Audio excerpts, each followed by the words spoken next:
Puji nama Tuhan, saya sedang berada di Pangururan, Samosir, dengan tempat yang indah pemandangannya. Dan saya ingin membacakan satu ayat yang tentunya pasti memberkati setiap kita. 2 Petrus 3 ayat 18. Tetapi bertumbuhlah dalam kasih karunia dan dalam pengenalan akan Tuhan dan Juru Selamat kita, Yesus Kristus.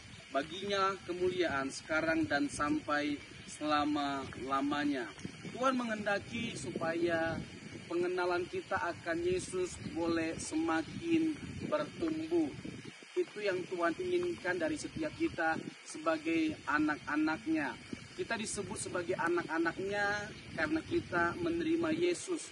Kita nggak mungkin menjadi anak-anak Allah kalau kita tidak menerima Tuhan Yesus sebagai Tuhan dan Juru Selamat kita.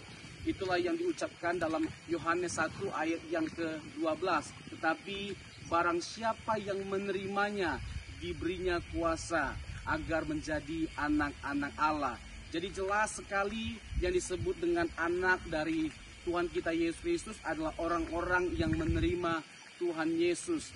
Dan sebagai orang yang menerima Tuhan Yesus sebagai Tuhan dan Juru Selamat, kita harus terus bertumbuh dalam pengenalan akan Dia, memandang Dia sebagai Tuhan, memandang Dia sebagai Allah, memandang Dia sebagai satu-satunya Juru Selamat, dan terus menikmati hubungan atau relationship bersama dengan Tuhan Yesus, memperlakukan Dia sebagai yang terhormat, yang termulia.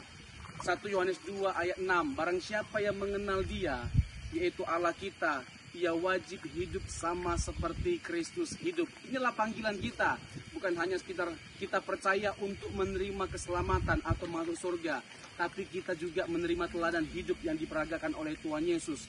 Kita wajib hidup sama seperti Yesus hidup. Jadi iman kita harus progresif, kerohanian kita harus progresif atau bertumbuh. Kedewasaan rohani kita harus semakin progresif.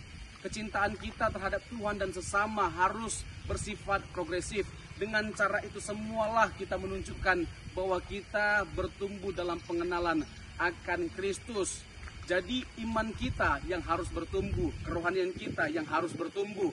Jangan sampai sebaliknya kita memandang Yesus bukan satu-satunya Juru Selamat, Yesus bukan Allah, Yesus bukan Juru Selamat sejati, atau Yesus diangkat jadi Allah. Ini bukan progresif, ini kemunduran. Jadi mari setiap kita benar-benar menggali kebenaran Injil dan berfokus kepada apa yang diyakini oleh orang Kristen selama ini. Karena iman seperti itulah yang menyelamatkan. Tuhan Yesus memberkati.